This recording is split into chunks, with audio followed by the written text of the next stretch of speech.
کیا آنکھیں بند کر کے نماز پڑھ سکتے ہیں؟ پڑھ تو سکتے ہیں لیکن مکروہ ہے. سنت یہ ہے کہ کھلی آنکھوں کی نماز ہو.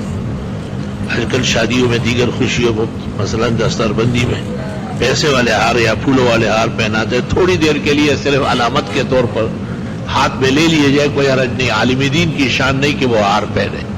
خالص پھولوں کا گو جواز ہے، شاہ عبدالعزیز اور حاجی امداد اللہ نے اجازت دی، لیکن مناسب نہیں ہے. وہ بھی نہ ہو.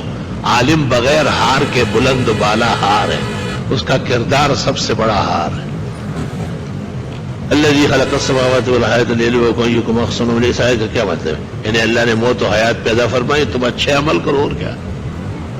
اللہ کی طرف سے زندگی بھی برحق ہے اور موت بھی آنے والی ہے، تو آپ کو وہاں اچھے اعمال کام آئے. اس میں واضح ترجمہ ہی تفسیر ہے.